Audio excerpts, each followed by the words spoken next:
Welcome back students, let's move ahead and read spontaneity. अभी तक हम लोगों ने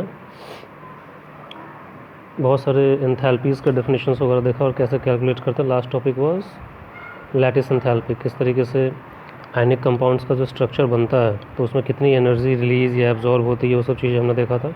हमने बोला था कि इसको इनडायरेक्टली मेज़र किया जाता है यूजिंग बॉर्न-हैबर साइकिल, मतलब डिफरेंट स्टेप्स में डिवाइड करते हैं और एक स्टेप का एनर्जी देखते हैं कितना हो रहा है, बाद में सबको ऐड कर देते हैं। Next topic spontaneity.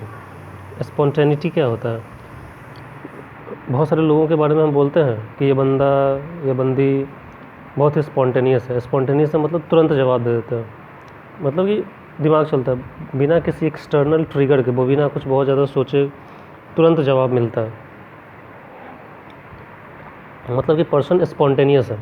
तो उसी तरीके से केमिकल रिएक्शंस भी होते हैं बहुत सारे जो बिना किसी एक्सटर्नल इनपुट के स्टार्ट हो जाते हैं, तुरंत स्टार्ट हो जाते हैं।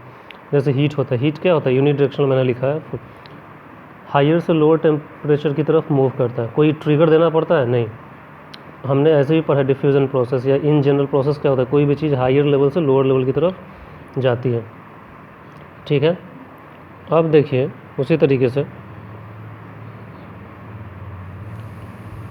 ये चीज़, कोई भी नेचुरल अकरिंग प्रोसेस जो होता है मोस्टली स्पॉन्टेनियस होता है, मतलब अपने आप होता है, एक डायरेक्शन में फ्लो करता है।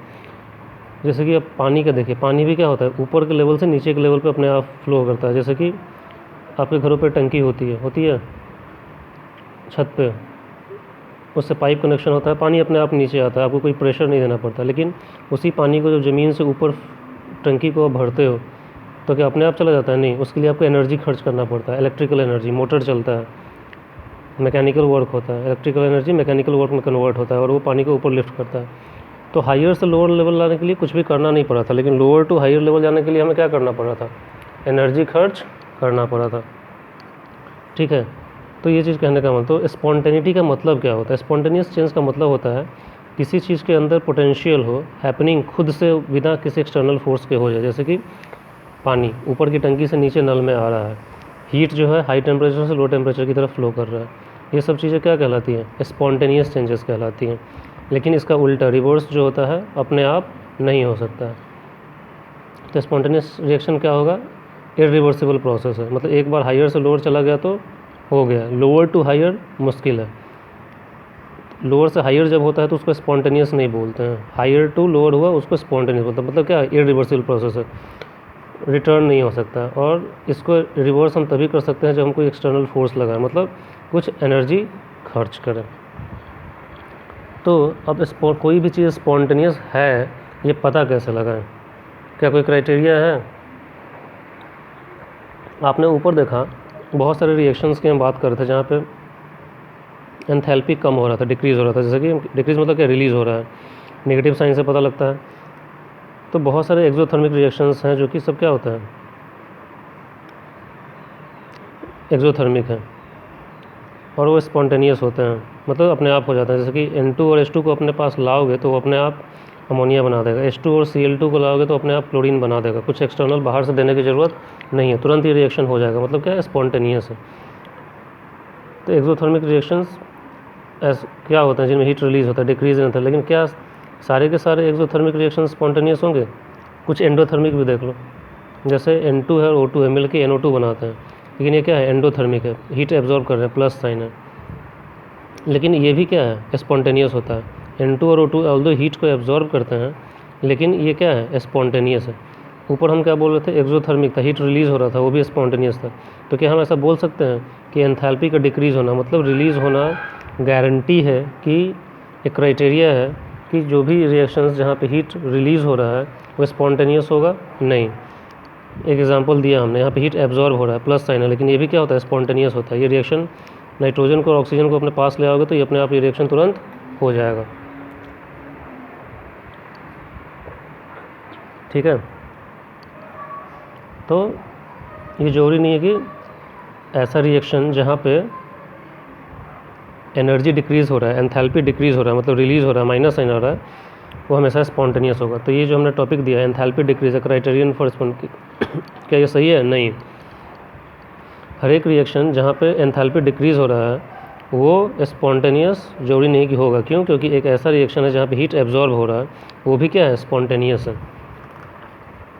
ठीक है, तो हम लोग ये बोल सकते हैं कि डिक्रीज इन एंथैल्पी ये कंट्रीब्यूट करता है स्पॉन्टेनिटी की तरफ, लेकिन it's not correct in all cases.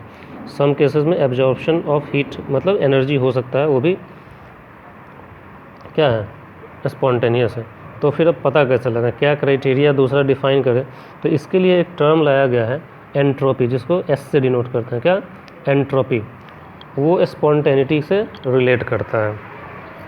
हमें देखना है कि किस तरीके से एंट्रोपी जो है स्पॉन्टेनिटी बताता है कि कोई चीज़ स्पॉन्टेनियस है या नहीं है।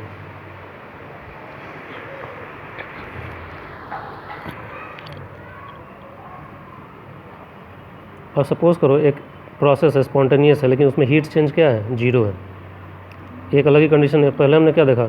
डिक्रीज़ हो रहा है या इंक्रीज़ हो रहा है, कोई क्राइटेरिया हो नहीं सकता। लेकिन एक अभी हम तीसरी कंडीशन देख रहे हैं जहाँ पे हम बोल रहे हैं कि मान लो एक प्रोसेस है स्पॉन्टेनियस है, लेकिन वहाँ पे हीट चेंज क्या है? 0 है, ना घट रहा है ना बढ़ रहा है। अब एक कंटेनर ले लो, ठीक है, उसमें एक बीच में दीवार लगा दो।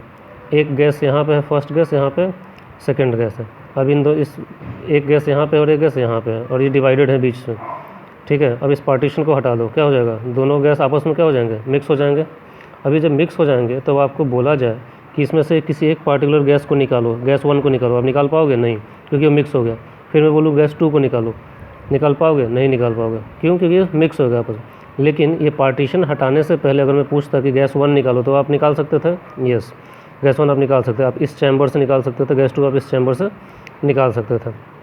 तो वही चीज़ मैंने लिखा है कि आप सपोज़ करो कि दो गैस है जो क्लोज कंटेनर में है और एक पार्टीशन से है। अब पार्टीशन को रिमूव कर दिया तो वो डिफ्यूज़ कर जाते हैं आपस में। अब जब ये डिफ्यूज़ कर गए तो एक पार्टिकुलर गैस को निकालना क्या है? पॉसिबल नहीं है, लेकिन ये पॉसिबल था बिफोर मिक्सिंग, ठीक है। तो हम ये बोल सकते हैं कि एक आइसोलेटेड सिस्टम में एक ऑलवेज टेंडेंसी है, उनकी कैपेसिटी है कि वो ज़्यादा से ज़्यादा क्या हो जाए? डिसऑर्डर हो जाए, रैंडम हो जाए। एक सिस्टम था, आइसोलेटेड मतलब कहीं से कोई डिस्टर्बेंस नहीं है, अपने आप ये दो हैं, बाकी इधर उधर कुछ फ़र्क नहीं पड़ रहा।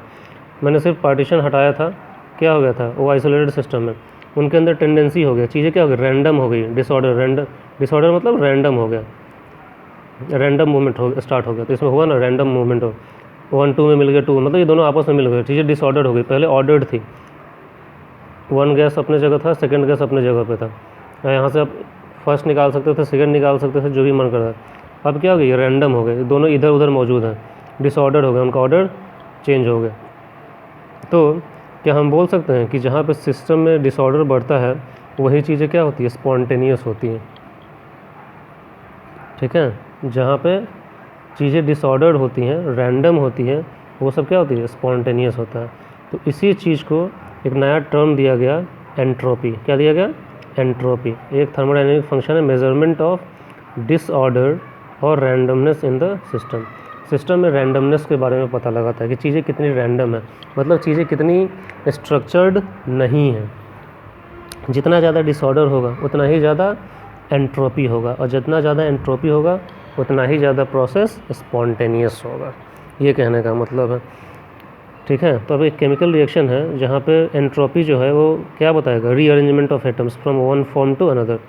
ये भी एक केमिकल प्रोसेस था, मान लो। तो यहाँ पे क्या हुआ? पहले एक अपना अरेंजमेंट था, दो का अपना अरेंजमेंट था, लेकिन पार्टीशन हटाया तो क्या हो गया? दोनों आपस में मिक्स, मतलब अरेंजमेंट चेंज हो गया।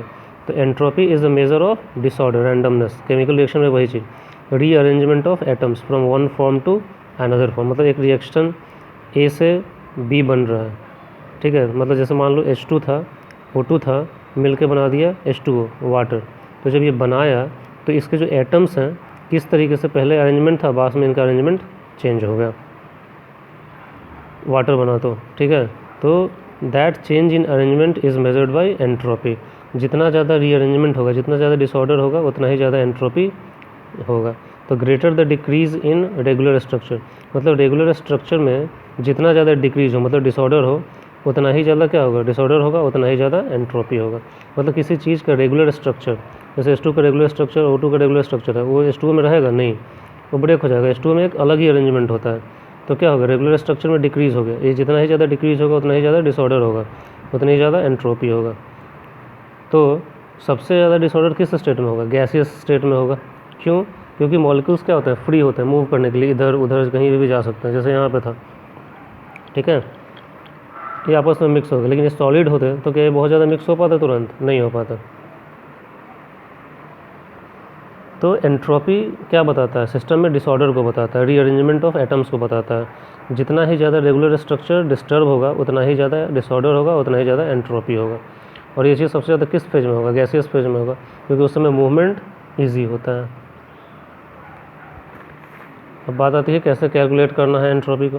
तो एंट्रोपी भी क्या होता है, स्टेट फंक्शन होता है, मतलब इंडिपेंडेंट ऑफ पाथ। ये भी इनिशियल स्टेट और फाइनल स्टेट पर डिपेंड करता है। हमने पढ़ा था इससे पहले, प्रेशर, वॉल्यूम, टेम्परेचर और एंथैल्पी, हीट, ये सब हमने बोला था, इंटरनल एनर्जी, सब क्या है, स्टेट फंक्शन। तो एक नया टर्म हमें मिला एंट्रोपी। एंट्रोपी भी क्या होता है, स्टेट फंक्शन है, इंडिपेंडेंट ऑफ पाथ होता है। अगर पूछे आपसे डिफाइन करने के लिए व्हाट इज एंट्रोपी, तो क्या बोलोगे, entropy is a measurement of disorder in the system और रीअरेंजमेंट ऑफ एटम्स, मतलब rearrangement of reactants to for products. जितना ज़्यादा एंट्रोपी होगा उतना ही ज़्यादा डिस्टर्बेंस होगा सिस्टम में, डिसऑर्डर होगा, और उतना ही ज़्यादा स्पॉन्टेनियस होगा, उतनी जल्दी अपने आप रिएक्शंस होता रहेगा। अब सपोज़ करो किसी सिस्टम में हीट हमने ऐड किया, जब ऐड करते हैं तो रैंडमनेस बढ़ेगा। मतलब मान लो आप गैस है, गैस में आप हीट करोगे तो क्या होगा, चीज़ें इधर उधर मूव करना शुरू हो जाएंगी, मतलब उसका वाइब्रेशन क्या हो जाएगा, गैसेस का चेंज हो जाएगा। टेम्परेचर भी कंट्रीब्यूट करता है, क्यों, क्योंकि जब टेम्परेचर बढ़ता है तो क्या बढ़ता है, हीट बढ़ता है, दोनों रिलेटेड है आपस में, ठीक है। तो जितना ज़्यादा टेम्परेचर बढ़ेगा गैस क्या होगा, मूवमेंट बढ़ता जाएगा। गैस का ही नहीं, सॉलिड लिक्विड हर एक चीज़ में होता है, टेम्परेचर बढ़ाते हैं तो क्या होगा, मूवमेंट बढ़ता है। तो ठीक है, तो ये एंट्रोपी बढ़ाने में टेम्परेचर और हीट क्या करते हैं, कंट्रीब्यूट करते हैं।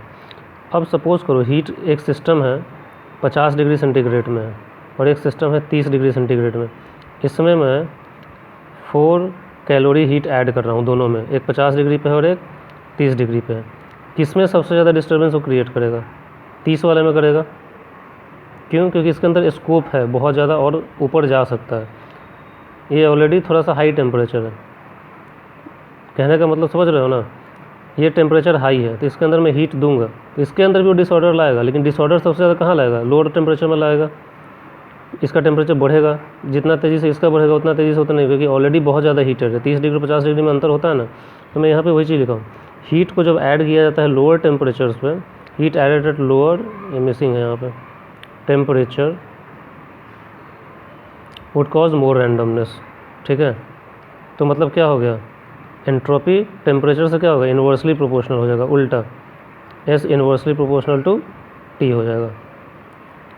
समझ रहे हो ना, हीट को ऐड करें दोनों पे, 50 डिग्री पे 30 डिग्री में, लेकिन सबसे ज़्यादा डिस्टर्बेंस कहाँ क्रिएट करेगा, वो लोअर टेम्परेचर पे करेगा। क्यों, क्योंकि ये लोअर टेम्परेचर, यहाँ पे ऑलरेडी हाई टेम्परेचर है, तो इस पर हीट ऐड करूँगा तो बहुत ज़्यादा फ़र्क नहीं पड़वाएगा, लेकिन लोअर टेम्परेचर वाले पे क्या करेगा, ज़्यादा फ़र्क पड़वाएगा। तो डेल्टा एस जो है हीट से और टेम्परेचर से कैसे रिलेटेड है, डेल्टा, जितना हीट बढ़ाएंगे उतना ही मूवमेंट बढ़ेगा, रैंडमनेस इंक्रीज होगा। टेम्परेचर भी बढ़ाएंगे तो रैंडमनेस बढ़ेगा, लेकिन लोअर टेम्परेचर पर ज़्यादा बढ़ेगा कंपेयर टू हायर टेम्परेचर। तो इसी कारण इन्वर्सली प्रोपोर्शनल दिया है। तो अगर एंट्रोपी पूछे तो ये वाला फॉर्मूला यूज़ करोगे, heat divided by time.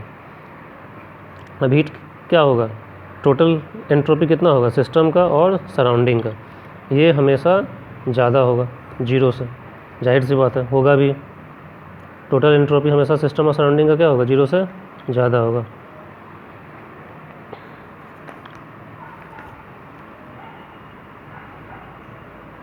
Equilibrium condition, equilibrium condition क्या होता है, सपोज करो रिएक्शन हो रहा है, ए प्लस बी मिलके सी प्लस डी बना रहे हैं, लेकिन C plus D at the same time वापस टूट के ए प्लस बी भी बना सकता है। इसको बोलते हैं इक्विलिब्रियम कंडीशन। मतलब किसी अमाउंट पर, किसी टाइम पे अगर इस रिएक्शन को ऑब्जर्व किया जाए तो हम देखेंगे ए प्लस बी का वैल्यू, मतलब अमाउंट उतना ही रहेगा जितना सी प्लस, क्योंकि ये कंटिन्यूसली ये इसमें कन्वर्ट हो रहा है और ये इसमें कन्वर्ट हो रहा है। तो ऐसे कंडीशन को बोला जाता है इक्विलिब्रियम कंडीशन। तो इक्विलिब्रियम कंडीशन में एंट्रोपी जो होता है मैक्सिमम होता है, रैंडमनेस सबसे ज़्यादा होता है और चेंज इन एंट्रोपी जीरो होती है उस समय। क्यों, क्योंकि ये जितना जिस रेट से इधर जा रहा है उसी रेट से उधर जा रहा है, इक्विलिब्रियम बोलते हैं उसे। तो चेंज क्या होगा, जीरो। एंट्रोपी मैक्सिमम होगा लेकिन चेंज जीरो होगा, क्योंकि जितना रेट फॉरवर्ड रिएक्शन का उतना ही बैकवर्ड रिएक्शन का है। तो एंट्रोपी तब तक बढ़ता रहता है जब तक कि चीज़ें इक्विलिब्रियम पे ना पहुंच जाएं। लेकिन वहाँ पे दो अलग चीज़ें हैं, एंट्रोपी मैक्सिमम है लेकिन चेंज इन एंट्रोपी जीरो है, क्योंकि रेट ऑफ रिएक्शन फॉरवर्ड का और बैकवर्ड का दोनों बराबर हो जाएगा। अब रिवर्सिबल और irreversible expansion of gas under same temperature conditions, isothermal. Isothermal पर चेंज इन इंटरनल एनर्जी क्या होगा, जीरो। लेकिन क्या डेल्टा एस जीरो होगा, मतलब चेंज इन एंट्रोपी? नहीं, वो जीरो नहीं हो सकता है, क्योंकि प्रोसेस क्या है, इरिवर्सिबल है, वो एक ही डायरेक्शन में जा रहा है। यहाँ पे चेंज एंट्रोपी में जीरो क्यों है, क्योंकि रिवर्सिबल है, इक्विलिब्रियम कंडीशन। रिवर्सिबल प्रोसेस है तभी तो इक्विलिब्रियम है, जितना रेट से ये बन रहा है उतना रेट से ये बन रहा है, इस कारण चेंज इन एंट्रोपी जीरो है। बट इरिवर्सिबल प्रोसेस में जो प्रोसेस ऐसे जा रहा है, ए प्लस बी से सी प्लस डी जा रहा है, वापस सी प्लस डी नहीं हो सकता है, तो ये इरिवर्सिबल प्रोसेस है। उस सिस्टम में एंट्रोपी हमेशा बढ़ता ही जाएगा, वो जीरो कभी नहीं हो सकता, चेंज इन एंट्रोपी कभी भी जीरो नहीं होगा। समझो इस चीज़ को। Let me close this video. We will start in the next video. Further discussion. Space is filling up. Okay. Thank you.